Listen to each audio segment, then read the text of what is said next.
독서 사회 영역의 상표 탄생에 대해서 설명하도록 하겠습니다. 상표의 탄생의 해제 부분을 보면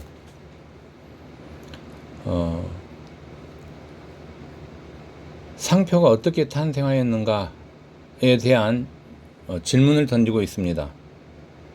특히 산업혁명을 기준으로 산업혁명 이전에는 생산자와 소비자의 관계에서는 인격적인 거래가 이루어져 있었습니다. 또한 생산자를 확인할 수 있었습니다. 내용물도 볼 수 있었습니다. 하지만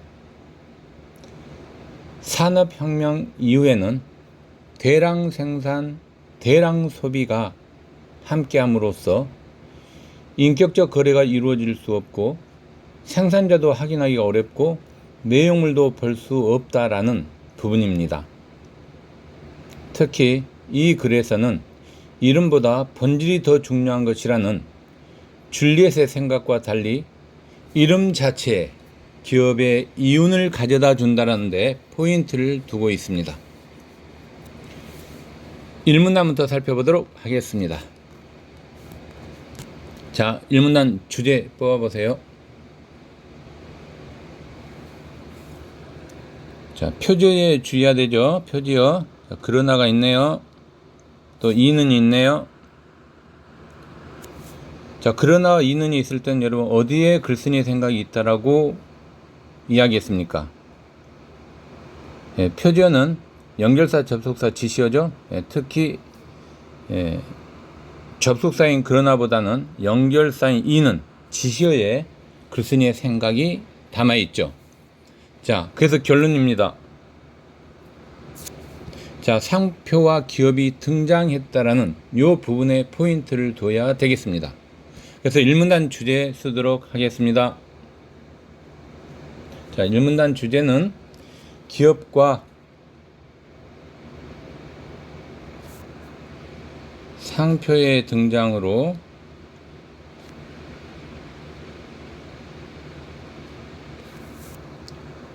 자, 무엇의 중요성이 증대되고 있습니까, 여러분? 당연히 이름이겠죠. 이름. 자, 그래서 이름의 중요성이 증대되고 있다라고 말할 수 있겠습니다.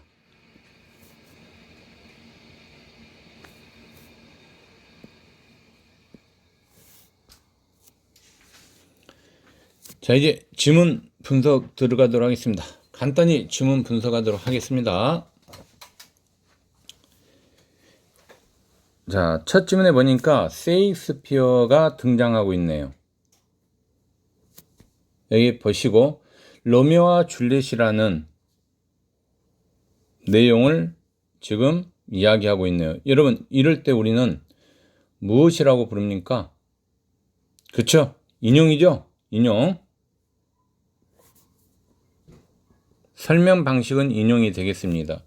그러면 왜 인용으로 처리했습니까, 여러분? 로미오와 줄리엣이라는 걸 도입하면서 그것도 이 이야기의 시작을 로미오와 줄리엣의 이야기로 시작하고 있잖아요. 그쵸? 독자의 흥미 유발이죠. 독자의 흥미나 관심을 유발시키기 위해서, 집중하기 위해서 인용을 사용하고 있죠. 인용이라는 설명 방식을. 됐습니까? 자, 이제 넘어가도록 하겠습니다. 자, 이름이 뭐가 있다? 장미꽃 이야기를 하고 있고요. 로미오 이렇게 쭉 이야기하고 있죠. 그 다음에 이제 이 내용을 좀 보도록 하겠습니다. 자, 보세요, 여러분. 로미오도 이름과 관계없이, 이 말이 여러분 무슨 말입니까? 로미오가 몬테규 가문 사람인 것과 관계없이란 이야기예요, 여러분. 그럼 여러분이 이제 여기서 포인트를 잡아야 되죠. 자, 어느 부분은 이제 들어가서 분석해야 되겠습니까? 마지막 문장이죠. 이는 기업과 상표의 등장이라는 뭐 때문에? 중요한 변화 때문으로 이 부분에 포인트를 둬야 되겠습니다. 이 부분을 여러분 우리가 분석하면 이렇게 분석이 가능하죠. 중요한 이야기가 되겠습니다. 자, 색깔 좀 넣겠습니다. 중요하기 때문에. 자, 이름이 가리키는 대상보다 분석합니다. 여러분 보세요. 자, 이름이 가리키는 대상보다 비교격을 좀 사용하고 있죠. 자, 비교 부사격 조사를 사용하고 있어요. 대상보다 이름 자체가 더 뭐뭐 때문이나 했으니까 뭐예요, 여러분? 원인이죠. 더 중요해진 원인이 드러나 있다. 이렇게 말할 수 있겠습니다. 자, 이해됐습니까, 여러분? 자, 그러면 여러분 여기서 우리가 이제 이름 자체에 이름도 중요하지만 이름 자체에 포인트를 두고 일문단은 이해를 하면 되겠습니다. 됐습니까? 자, 이문단 들어가도록 하겠습니다. 자, 이문단 주제 뽑아주세요.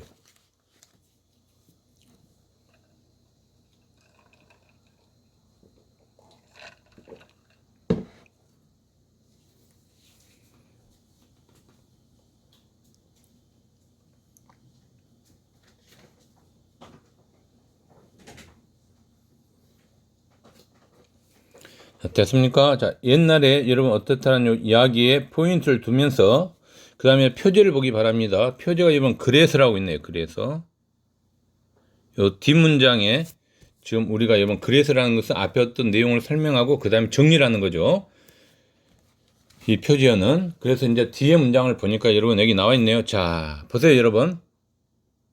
판매자와 구매자의 관계는 뭐였다 여러분? 인격적이었다.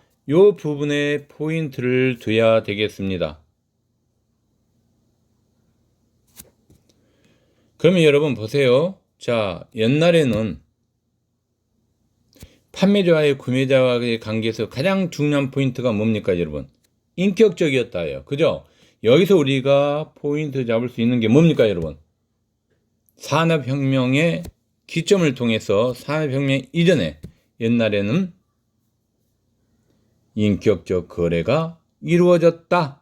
여기에 포인트를 둬야 되겠습니다.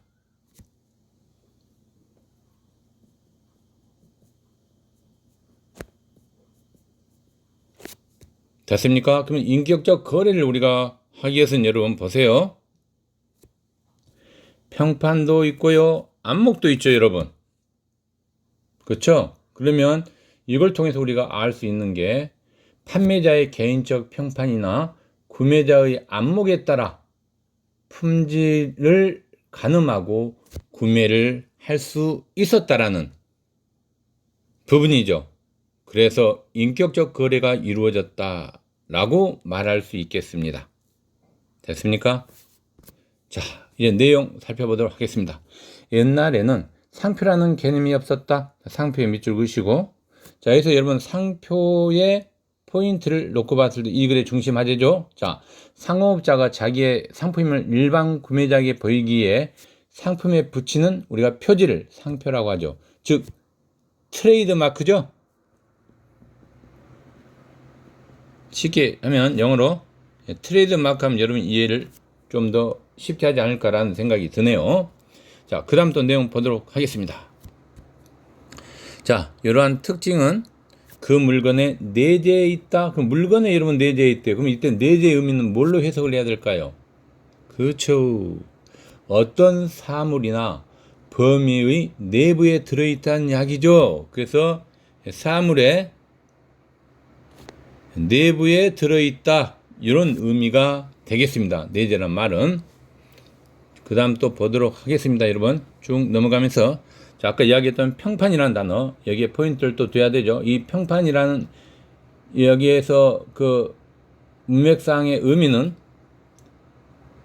세상 사람들의 비평이죠. 즉 비평에서 시비를 판정한 거니까 쉽게 쓰면 세상 사람들의 비평 정도로 문맥상 의미를 해석하면 되겠습니다.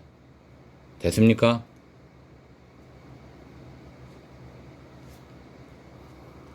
됐죠? 예, 이렇게 여러분 잡아주시고 이제 세 번째 문단 들어가기 전에 두 번째 문단 주제를 쓰도록 하겠습니다. 자, 두 번째 문단 주제는 이제 아주 쉬워졌네요. 자, 일단 포인트는 산업화 이전에 제품의 품질을 보증해 주던 요소죠. 지금 그 요소를 이야기하면서 여기에 포인트를 줘야 됩니다. 여러분, 인격적이었던 판매자와 구매자의 관계, 이렇게 주제를 잡으면 좋을 것 같습니다.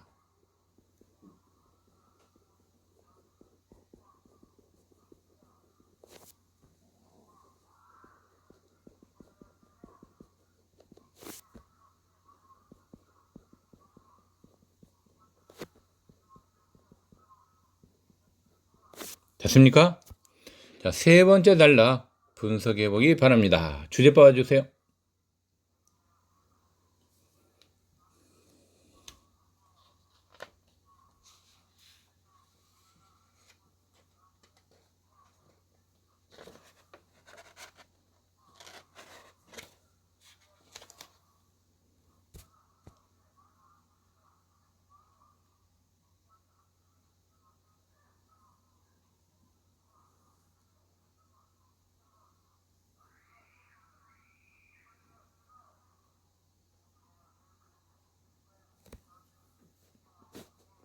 자, 뒷문단에 있어요. 여러분, 앞문단에 있어요. 주제 포인트가.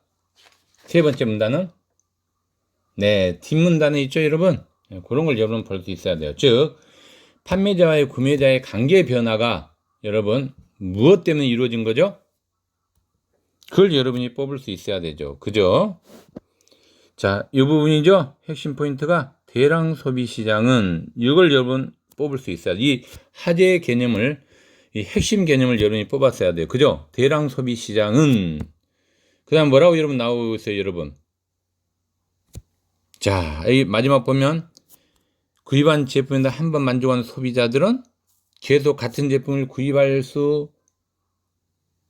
것이기 때문이다라고 여러분 포인트를 잡고 있죠. 그러면 결론적으로 이야기하면 대량 생산, 대량 소비에 따른 제품의 품질 보증 요소와 판매자, 구매자의 관계 변화죠. 그래서 그게 바로 주제가 되겠습니다. 세 번째 문단 주제 씁니다. 대량 생산 또는 소비에 따른 대량 생산, 대량 소비에 따른 제품의 품질 보증 요소.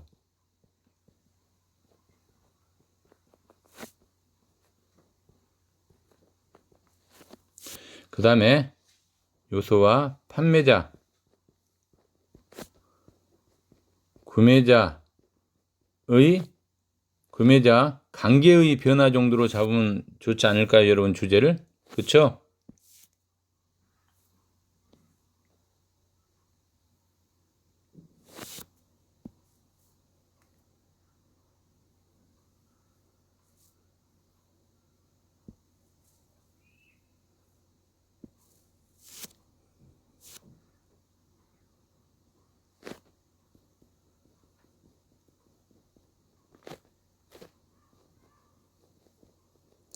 주제는 대량 생산, 대량 소비에 따른 제품의 품질 보증 요소와 판매자, 구매자 관계의 변화, 이 정도로 주제를 잡으면 되겠습니다.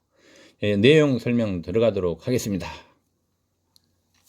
일단 19세기 등장이 여러분 나오고 있고요. 그죠? 그 다음에 여기서 규모가 커진 기업, 여기 밑줄 긋기 바랍니다. 문맥상 의미에서 규모가 커진 기업은 뭡니까, 여러분? 그렇죠. 같은 제품을 대량 생산할 수 있게 된 기업이죠. 여기서 포인트는 규모가 커졌다는 것은 대량 생산이 어떠했냐, 이걸 좀 우리가 문맥상에서 추론해야 되죠. 동그라미죠. 대량 생산 가능하다는 이야기예요. 그죠? 그걸 잡아주시고, 그 다음에 구축했다는 말이 뭡니까, 여러분? 여기서 구축했다는 말은 쉽죠? 어떤 기초를 닦아 세웠다는 거죠. 기초 세우기가 되겠습니다. 어떤 체계의 따위에 기초를 세우는 거죠. 구축은. 자, 그 다음에 여러분들 쭉 넘어가서 효율 보기 바랍니다. 효율. 자, 효율의 운송의 효율이라 했죠. 이때 효율의 의미적 해석은 뭘까요? 그쵸. 어떤 노력과 어떤 결과의 비율이죠, 여러분. 효율이란 말은. 그죠? 예. 그래서 효율을 들인 어떤 노력과 얻은 결과의 비율이에요. 그죠? 그럼 얻은 결과의 비율 정도로 해석하면 되겠습니다. 자, 그 다음 또 여러분 보도록 하겠습니다.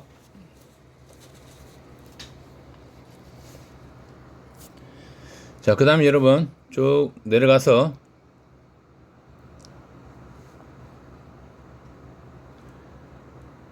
자, 보도록 하겠습니다. 한 제품의 특징 지역과 연결된 일도 뭐라고 적용되어 있어요? 없어졌대요.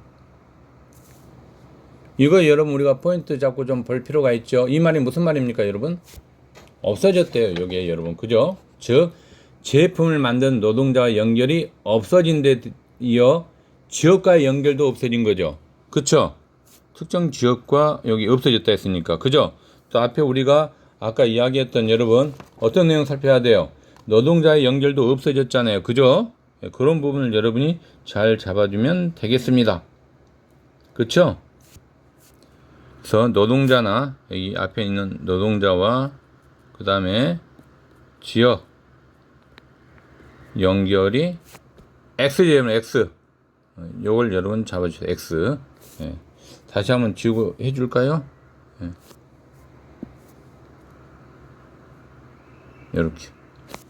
됐죠? 이제 이해했을 걸로 생각하고 그 다음 내용 들어가도록 하겠습니다. 자, 제일 중요한 게 이거는 뭐예요? 인격적 거래죠? 그래서 아까 우리가 이 인격적 거래는 중요하니까 색깔 좀 넣겠습니다. 이게 포인트죠. 인격적 거래. 그래서 인격적 거래 관계로 여러분 여기서 포인트는 이거예요. 그죠? 인격적 거래 관계일 때는 어떻게 했어요, 여러분? 소비자와 상품의 실제 생산자 간의 신뢰를 바탕으로 했던 거죠. 인격적 거래는. 그죠? 신뢰를 바탕으로 했던 거 신뢰. 근데 이 부분이 여러분 어때요? 대량 생산하면서 없어졌더란 이야기예요. 그죠? 이걸 여러분이 포인트 잡았어야 됩니다. 자, 다시. 자, 그 다음 내용 보도록 하겠습니다. 생산자가 아니라 뭐라고 되어 있어요, 여러분? 기업의 이윤을 보고 제품을 선택했다. 이 부분이죠, 여러분. 이제 그런 시대가 된 거예요. 그죠? 그럼 소비자는 현재 오늘날의 소비자는 생산자가 아니라 기업의 이름을 보고 제품을 선택한 거예요. 그러니까 인격적 거래 자체가 없어진 거죠. 요즘 세상은. 그걸 여러분이 잡아줬어야 돼요. 즉 실제 제품을 만든 노동자 또는 제아의 생산에 종사하는 사람과 이제는 관계가 별로 없는 거예요. 그렇게 여러분 추론할 수 있겠죠? 예, 좋습니다. 자, 그 다음 내용 또 보도록 하겠습니다. 자, 기업들은 반복 구매에 승부를 걸게 되었다. 이 부분 여러분 포인트 잡고 또 보도록 하겠습니다. 왜 그랬을까요, 여러분? 그쵸? 이윤이 적어져서 대량으로 판매해야 그 이윤을 키울 수 있죠. 기업 입장에서는. 그쵸? 그래서 대량 생산이나 대량 판매. 여기에 기업들은 포인트를 잡고 있는 거죠. 됐습니까?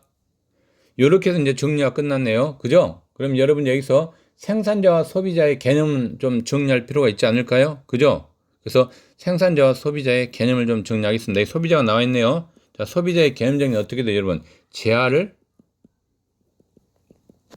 소비하는 사람이죠. 그럼 이거의 역발상. 생산자는 어떻게 될까요, 여러분? 생산자는 당연히 어떻게 해야 돼요, 여러분? 재화의 생산에 종사하는 사람이 되겠죠?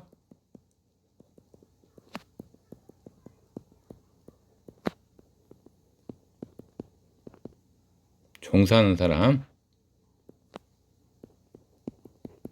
종자가 여러분 지금 잘못 써져 있죠? 지우고 다시 쓸게요.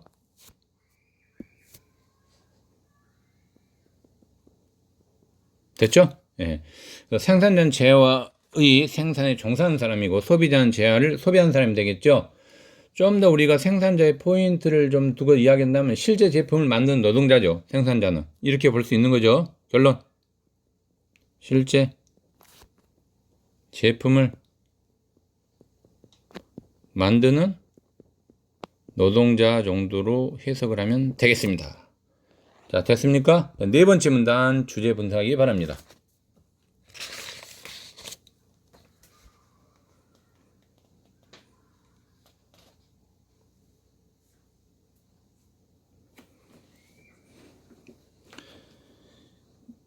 자, 네 번째 문단 여러분 주제는 어디에 있을까요, 여러분?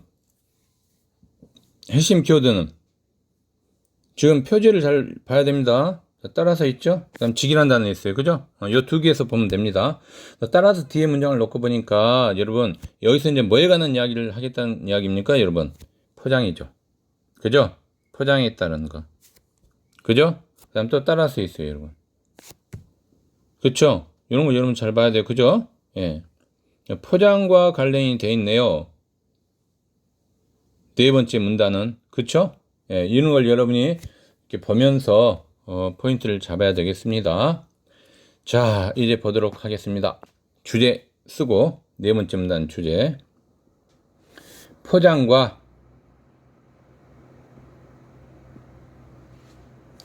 그 다음에 여러분 여기 통조림도 보급됐다 했죠? 그래서 통조림의 보급에 따른 제품의 품질 보증 요소와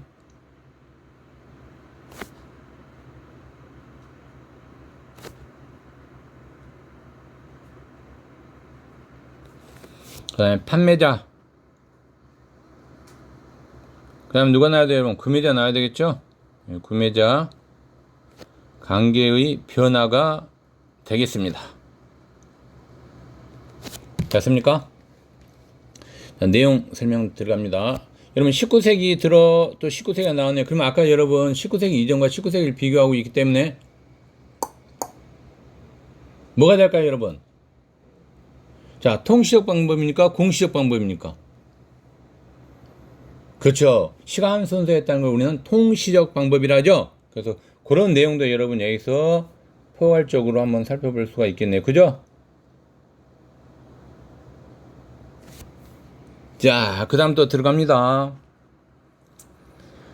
자, 상표나 특히 기업의 이름을 믿을 수밖에 없었다라고 여러분 표현하고 있죠. 이 말은 포장에 적힌 뭐예요, 여러분?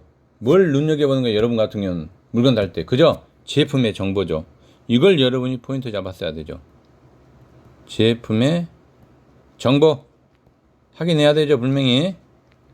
이렇게 됐습니까? 그 다음 또 봅니다. 자, 이조범이 여러분 나올 거고요, 여기에. 자, 상표나 기업의 이름을 보호해야 되죠, 여러분. 자, 이조범들이 여러분 그거 갔다가 어때요? 나쁜 일 많이 하죠? 그럼 어떻게 해야 돼요, 여러분? 그렇죠. 기업을 우리가 좀 더 생각해야 되니까 상표나 기업의 이름을 보호해야 될 필요가 있는 거죠. 그래서 이런 부분 여러분 잡아줘야 돼요. 그래서 구매자들이 상표나 기업의 이름을 믿으면 제품의 품질도 믿을 수 있다는 이야기죠. 그래서 여기서는 자, 제품의 자, 품질 동그라미가 되겠습니다. 됐습니까? 자, 이제 B번. 이건 색깔 내야 되겠죠, 여러분? 자, 비인격적인 거래 관계는 여기 색깔 넣으시고, 이 말은 여러분 결국 뭐예요, 여러분? 소비자와 생산자는 서로 알 수 있다 없다?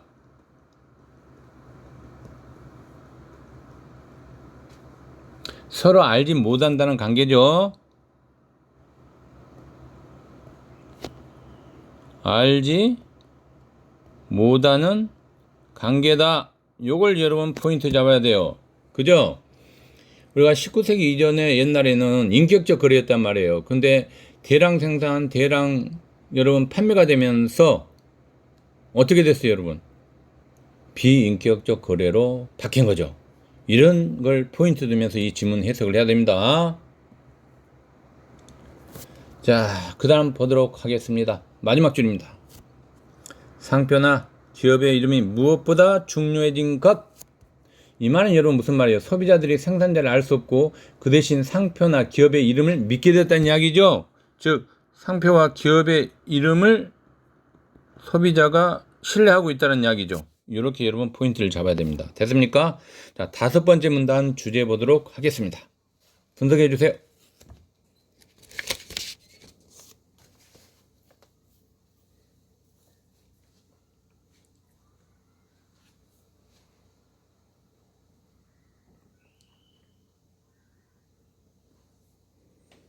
여기서 여러분 통상이라는 단어에 포인트를 줘야 되겠네요. 그죠? 5번째 문단은 통상에 포인트 두고, 그 다음에 여러분 상표의 가치가 어떻게 됐다는 거죠, 여러분?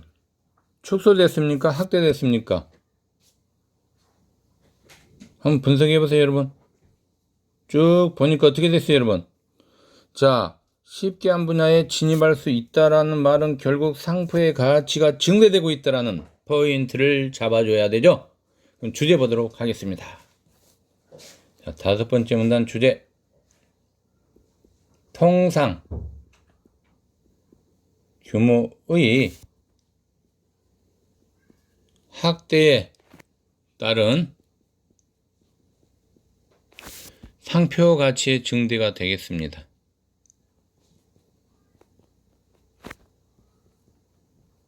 이렇게 됐습니까? 자, 이제 내용 설명 들어가도록 하겠습니다. 자, 통상이라는 단어 여러분 살펴봐야 되겠죠? 통상 뜻이 뭡니까? 그렇죠? 애국과 교통하여 서로 상업을 영위하는 거죠. 여기서 포인트는 우리나라끼리 이렇게 교역하는 거 아니에요, 여러분. 우리나라 내에서 분명히 애국과 교통한다는 이야기예요, 애국. 자, 상업을 하는 건데 애국과 상업하는 거죠. 장사하는 거예요, 그죠? 이걸 통상이라고 부릅니다. 됐습니까? 그 다음에 여기 보니까 여러분 잠재이익도 엄청나게 커졌대요. 그러면 잠재이익의 의미적 해석이 뭡니까, 여러분? 여기서 아까 내면이라는 단어가 있었죠. 그거와 좀 비슷하죠? 그쵸? 겉으로 드러나지 않고 속에 잠겨있거나 숨어있는 이익이죠. 숨어있는 이익, 이 정도로 해석하면 되겠습니다. 자, 그 다음에 여러분 프리미엄, 우리 많이 들어봤죠? 프리미엄이라는 단어. 우리 아파트도 어때요, 여러분?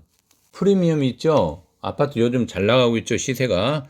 프리미엄이라는 것은 플러스예요, 플러스. 그죠? 이런 단어 좀 잡아줘야 돼. 그러면 프리미엄이라는 것은 일정한 가격, 즉 금노따에 여분을 더하여 주는 금액이죠. 이런 걸 우리가 통상적으로 우리끼리 이야기할 때 웃돈이라죠.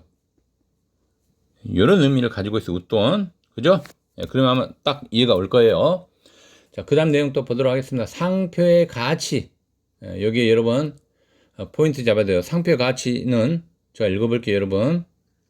기업의 가장 중요한 자산이 돼요, 이런 상표의 가치가. 그럼 색을 좀 내야 되겠네요, 그죠? 여기 핵심 포인트니까.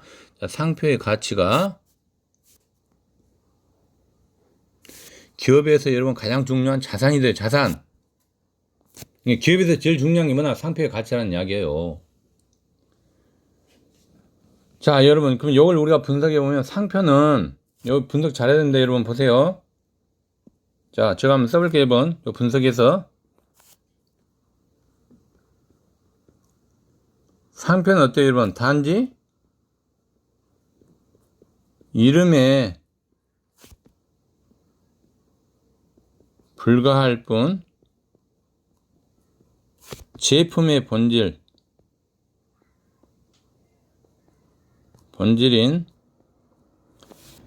품질을 보증할 수 없고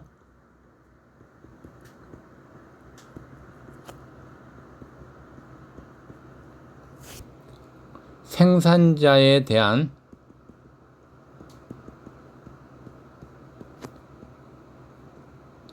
신뢰나 신용을 대신 할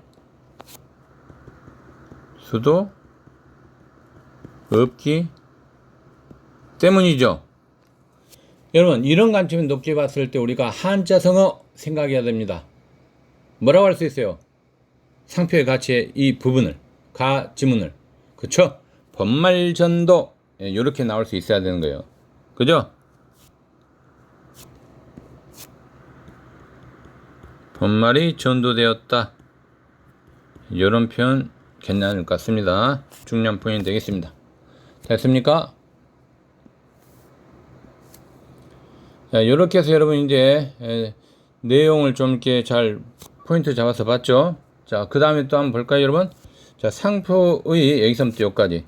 상표의 덕분에부터 되기도 했다까지. 이 내용을 여러분 분석해 보면 상표의 가치를 보여준 하나의 사례가 되겠죠? 사례 제시. 이렇게 잡으면 되겠습니다. 자, 마지막 단락이네요. 6문단 주제 분석하기 바랍니다.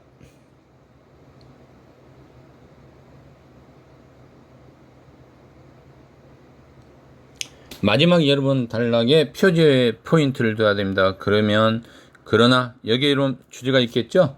그러면 주제는 뭐가 되겠어요, 여러분? 상표죠. 근데 상표인데 여러분 대상은 누구에게 뭘 줘야 돼요, 여러분? 그렇죠? 기업에게 뭘 줘야 됩니까? 이윤을 남겨줘야 돼. 그 이윤을 남겨주는 포인트가 뭐라고 생각합니까, 여러분? 한번 생각해 보세요. 그렇죠? 상표죠. 근데 상표가 근황 상표가 아니죠. 이름으로서의 상표여야 돼요. 그죠? 여기 나왔잖아요. 이름이 도대체 무엇이냐고 이렇게 여러분 지금 물어보고 있잖아요. 그래서 이름은 손도 발도 얼굴도 아니다. 그러나 기업에 대한 이윤을 가져다 준다는 거예요. 여기에 포인트를 두고 주제를 뽑아야 됩니다. 6문단 주제 뽑도록 하겠습니다. 기업의 이윤을 가져다주는 이름으로서의 상표. 됐습니까? 자, 이제 내용 설명 들어가도록 하겠습니다. 구매자들이 그 상표를 오래된 뭘로 여러분? 친구처럼 직유법이네요. 자, 처럼 익숙하게 느끼고 상품에 대한 믿음을 갖도록 만들기 때문이다. 믿음이 포인트가 되겠네요. 그죠? 이 내용은 여러분 어떤 내용입니까? 이 말을 분석해 보면 일단 비유적 표현 사용되고 있죠, 여러분. 이 부분은 그죠? 그래서 여러분 여기서 여기 자 분석하면 일단 비유적 표현 사용되고 있고요. 직유법이니까. 자, 이 비유적 표현을 통해서 뭡니까, 여러분? 상표에 뭘 좀 이야기하고 글 쓰는 이야기하고 싶은 겁니까? 그죠? 상표의 유용성이에요.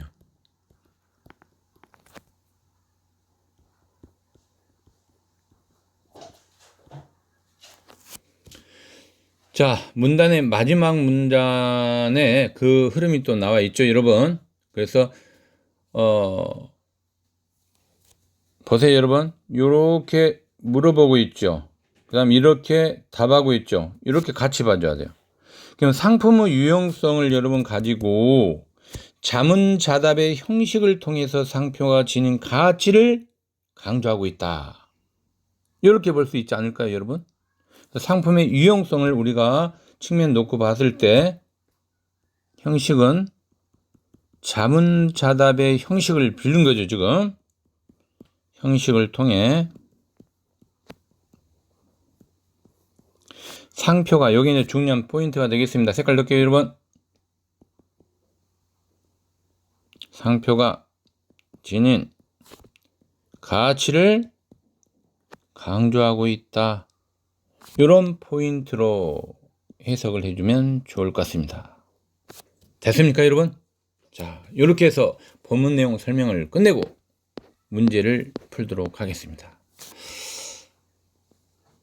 자, 1번 문제 여러분 분석해 주세요. 물론 문제 다 풀었겠죠? 항상 인강 들을 때는 문제를 먼저 풀어놔야 됩니다. 간단하게 설명하도록 하겠습니다. 1번 문제 답은 몇 번일까요, 여러분? 그렇죠. 4번이 되겠습니다. 4번. 여러분 4번에서는 여러분 어떤 내용이 잘못됐을까요? 상표의 개념에 정의가 있습니까, 여러분? 없죠. 그 다음에 여러분 구체적인 예를 들었습니까? 어때요, 여러분이 생각할 때는? 구체적인 예는 아니죠. 그죠? 이렇게 X. 그래서 답은 4번이 되겠습니다. 자, 이제 1번부터 5번까지 핵심 키워드만 잡고 가겠습니다. 1번 답지의 핵심 키워드는 여러분 뭐가 될까요? 두 번째 문단에서 다섯 번째 문단에 걸쳐서 지금 계속 나와 있는 거죠. 산업화 이야기하면서 산업화 나왔다는 결론은 뭐예요, 여러분? 역사적 배경, 요걸 여러분 잡아 주셔야 되죠. 즉 상표가 탄생했다는 결론은 뭐예요, 여러분? 역사적 배경을 근거로 하는 거죠. 그래서 이게 포인트, 맞는 답이 되겠습니다. 요걸 여러분 잘 잡아줘야 돼요. 2번 답지 분석하세요. 2번 답지는 마지막 문단에 여러분 있었죠. 어떤 단어였습니까? 혹시 기억납니까? 직위법 나왔던 거, 비조편에 오래된 친구처럼. 여기에 포인트를 둬야 돼요, 여러분. 그죠? 자, 직위법이죠, 여러분. 처럼, 비조편. 그것도 아까 뭐라 했습니까, 여러분? 물어봤죠. 뭐라고 아까 물어봤습니까? 혹시 기억나십니까, 여러분? 기억나야 됩니다. 이름이 도대체 무엇이냐고. 그쵸? 그러면서 뭐라 했어요, 여러분? 기업의 이론을 가져다 주는 것이라는 점은 분명하다라고 표현하고 있어요. 그럼 뭡니까? 자문자답의 형식을 취하고 있구나. 됐습니까? 이것 통해서 여러분 뭐 하자는 이야기예요, 여러분? 그쵸? 상표가 지닌 가치를 강조하고 있는 거죠? 여기에 포인트가 되겠습니다. 맞는 표현 되겠습니다. 자, 3번 답지. 쉽죠, 여러분? 아까 세익스피어 이야기를 쫙, 요 유명한 문학작품 세이트 로미오와 줄리엣 이야기를 쫙 그의 시작에서 한다는 건 뭐예요, 여러분? 독자의 흥미 유발이 되겠습니다. 맞는 표현입니다. 5번 답지 분석하세요. 아까 여러분 뭐뭐 때문이다 나왔으니까 인과관계, 원인과 결과를 지금 분석하고 있다는 거죠. 몇 번째 문단에서 세 번째에서 5번째 문단 사이죠. 자, 상표의 중요성이 증대된다, 축소된다. 증대된다는 이야기죠. 그래서 커지는 과정을 서술하고 있다. 맞는 표현이 되겠습니다. 2번 문제 답지 분석, 2번 문제 분석하기 바랍니다.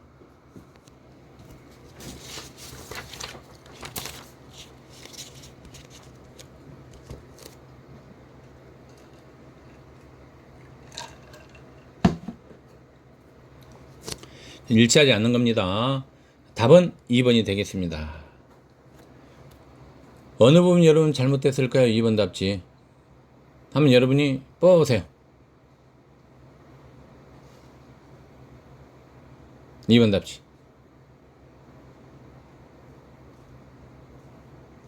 여기에 이름 바뀌어야 되지 않을까요? 기업의 생산자의 이름하고. 그죠? 기업이 아닌 생산자의 이름이라는, 여기 이름은 잘못됐죠? 지금 뭐라고 바꿔야 돼요, 여러분? 생산자의 이름이 아닌 기업의 이름을 보고 제품을 선택한 거죠? 이렇게 바뀌어야 되죠? 그래서 이 부분하고 이 부분이 이렇게 해서 서로 바뀌어야 돼요, 여러분. 그쵸? 한번 써볼까요, 그러면? 자, 맞는 답이 되기 위해서 생산자의 이름이 아닌, 뭘로? 예, 기업의 이름이죠? 이름을 보고 제품을 선택했다.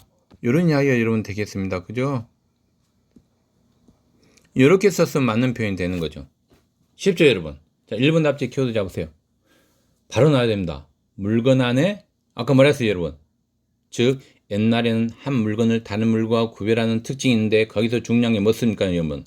물건에 내재해 있었다. 요걸 아까 설명했었죠, 여러분. 여기 포인트입니다. 물건에 내재해 있다는 거. 그 다음에 여러분, 세 번째에서 다섯 번째 문단을 보면 산업화 이후에는 뭐였습니까, 여러분? 상표가 그걸 대신한 거죠. 그쵸? 상표가. 맞는 표현 되겠습니다.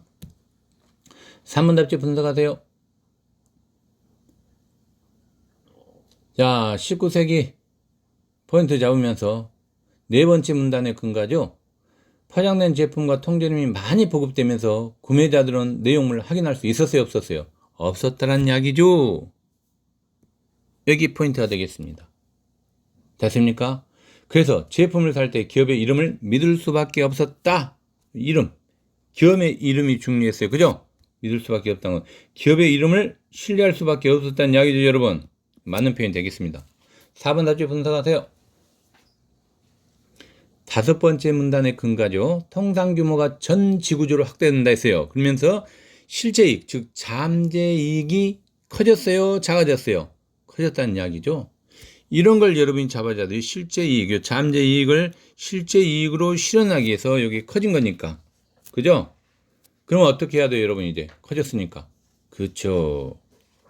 기업들은 수요를 자극하기 위해 계속 광고를 보낼 수밖에 없죠. 바로 이 부분이 광고를 보냈다는 이야기는 뭐예요, 여러분? 잠재이익을 실제이익으로 실현시키기 위한 하나의 방법이죠. 됐습니까? 예, 그렇게 잡아줘야 됩니다. 광고를 만들었다. 이게 중요한 포인트. 왜? 잠재이익을 실제이익으로 실현시키기 위해서. 이렇게 가야 되는 거죠, 여러분. 됐습니까? 그러면 5번 답지 보도록 하겠습니다. 5번 답지는 사후문단에 근거하고요. 구매자들이 상표를 믿고 상품을 구입하게 됐다 했죠. 따라서 어떻게 됐습니까, 여러분? 결론은 상표의 가치가 기업의 가장 중요한 아까 자산이 된다고 했잖아요. 그렇죠? 그러면 해당 분야의 전문성을 전혀 갖고 있지 않던 기업도 유명 상표를 사들이기만 하면 어떻게 되는 거예요, 여러분? 쉽게 한 분야에 진출할 수 있다. 즉 새로운 분야에 진출할 수 있다. 이런 포인트가 여러분 되는 거죠. 이걸 여러분이 잡아줬어야 돼요. 됐습니까? 자, 3번 지문 분석하기 바랍니다.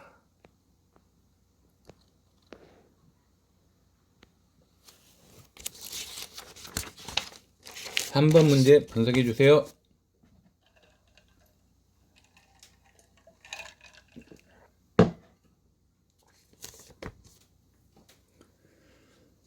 참 좋은 문제가 되겠습니다. 제가 볼 땐 개인적으로. 왜냐하면 비문학 지문에 문학 지문을 끌어서 왔다는 거. 즉 요즘 강조하고 있는 통합 교육의 일환이 되겠습니다. 그러나 시험 문제 여러분 이런 내용은 의외로 쉽게 나올 수 있는 거예요. 답은 몇 번일까요, 여러분? 그쵸? 1번이 되겠습니다. 1번의 핵심은 뭡니까? 아까 우리 설명했었죠, 여러분. 법문지문에서는 아까 뭐 했어요, 여러분? 설명할 때. 상표가 단지 이름에 불과할 뿐 제품의 본질은 품질을 보증할 수 없고 생산자에 대한 신뢰나 신용을 대신할 수 없다고 이야기했잖아요. 즉 본말이 전도되었죠. 이걸 여러분 포인트 잡아야 돼요. 그러면 이 보기 내용을 여러분 분석해 보면 지금 노인은 어땠어요, 여러분? 노인은 그렇죠. 자신이 만든 물건의 품질을 중요하게 여기는 장인 정신을 가지고 제품을 생산한 사람이죠. 근데 법문에서 어땠어요? 이번 실제 생산자에 해당하는 인물이죠, 이 부분이. 그럼 노인의 입장에서는 제품 품질에 대한 믿음은 생산자에 대한 신뢰나 신용과 연결되는 거죠. 이런 입장에서 우리가 요 가지문, 아까 우리가 동그라미 가 법문 지문과 연결을 시킨다면 본말이 전도되었다라고 말할 수 있는 거죠. 아주 좋은 답지가 되겠습니다. 2번 답지 보세요. 2번 답지는 여러분 제품의 품질이란 본질적인 것이 중요시하는 노인의 입장에서 기업의 고객에게 신뢰를 주기 위해 상표를 가장 중요한 자산을 여기는 사고방식은 어떻다는 거예요, 여러분? 적절하지 않다는 이야기죠. 그쵸? 이 부분이 잘못됐네요, 그러면. 그쵸? 자, 결론. 기업이 고객에게 신뢰를 주려면 상품의 품질을 가장 중요한 자산을 여기는 사고방식이 필요하겠죠? 예. 자, 이제 3번 답지 분석해 주세요. 보기엔 노인은 제품의 품질한 본질적인 것을 중요시하죠. 포장된 상품의 내용물을 직접 확인하기가 어렵다고 하더라도 상표에 초점을 둘 수밖에 없다는 것은 적절하지 않죠, 여러분. 그래서 상표에 초점에 둘 수밖에 없다. 이 부분이 잘못됐네요. 됐습니까? 4번 답지 분석해 보세요. 제품의 품질한 본질적인 것을 중요하시는 노인의 입장에서 놓고 봤을 때 품질이 같은 상품의 경우 같은 값을 받는 것이 당연하다고 보는 것이 여러분 적절하죠. 근데 여기 뭐라고 나왔어요, 여러분? 여기서는 이 부분이 잘못되어 있죠. 네. 5번 답지 보세요. 제품의 품질한 본질적인 것을 중요시하는 노인의 입장에서 보면 정성을 기울여 만들어야 할 것은 여러분 상표가 아니라 뭐예요? 제품 자체죠. 근데 여기서는 상품을 높게 평가한다 했으니까 잘못된 부분이죠. 됐습니까? 아주 좋은 3번 문제였습니다. 3번 문제 중요 표시하시고 여러분 잘 분석하기 바랍니다. 4번 문제 보도록 하겠습니다. 4번. 다음 분석해 보세요.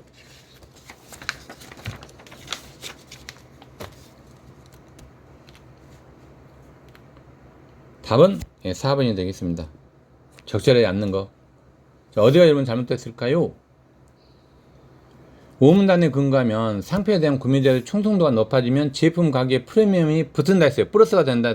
아파트도 여러분 플러스 되잖아요, 요즘. 예. 따라서 기업이 상표에 프리미엄을 붙이면 구매자의 충성도가 높아지는 것이 아니죠. 즉, 구매자의 충성도가 높아지면 제품의 가격이 어떻게 돼요, 여러분? 프리미엄 붙는다는 이야기죠. 그래서 구매자의 충성도가 높겠군. 이 부분이 잘못됐네요. 그죠? 자, 1번 답지 근거 분석하세요. 키워드 신경 쓴다는 이야기죠. 예, 요번 키워드 잡고 2번 답지 키워드는 뭡니까 여러분? 호감이죠. 구매자에게 호감을 준다라는 거. 그냥 3번 답지는 여러분 뭡니까? 어려움이 좀 있다는 이야기죠. 처음에는. 예, 5번 답지는요. 예, 광고를 만든 이유죠. 5번 문제 보도록 하겠습니다. 분석해 보세요. 오늘 시간 꽤 많이 가죠. 예. A와 B에 대한 이해로 적절한 겁니다. 답은 쉬워요. 3번입니다. 자, 여러분 분석 잘해야 된다. A번은 제일 중요한 포인트가 뭡니까? 인격적 거래예요. 그죠? A는 인격적 거래. B는 뭡니까, 여러분? B는 반대죠? 비인격적 거래. 이거 여러분 잡아줘야 돼요, 요거. 그건 풀 것도 없는 문제가 되는 거죠. 자, 그러면 3번 답지는 여러분 우리가 분석해 보면 A는 인격적 거래잖아요. 그죠? 그럼 신뢰가 바탕이 되겠죠. B번은 비인격적 거래예요. 그러면 서로 알지 못하는 관계예요. 소비자와 생산자가. 그죠? 그래서 소비자는 기업이나 상표를 믿고 거래하는 것이므로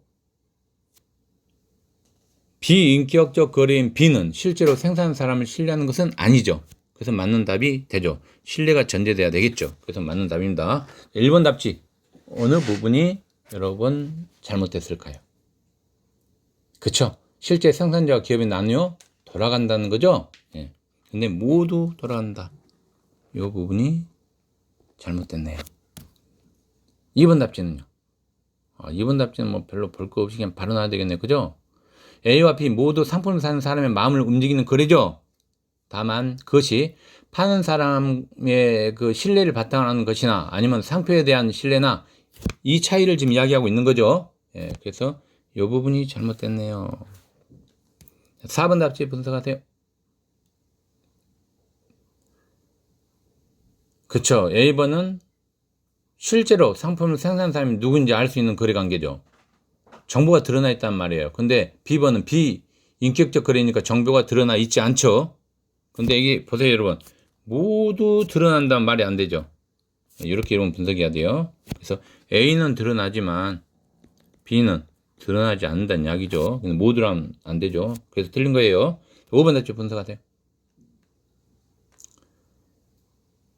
그쵸. 인격적 거래는 아니나 가지고 지금 A, B 따지고 있잖아요. 그죠? 근데 상품 자체에 인격이 담겨 있는가? 그렇지 않은 데에 대한 거죠. 근데 사람의 인격이 담겨 있다. 이렇게 하면 돼요, 안 돼요? 안 되죠. 모두가 잘못된 거죠. 이 부분. 됐습니까? 자, 이제 6번 문제 마지막으로 보도록 하겠습니다.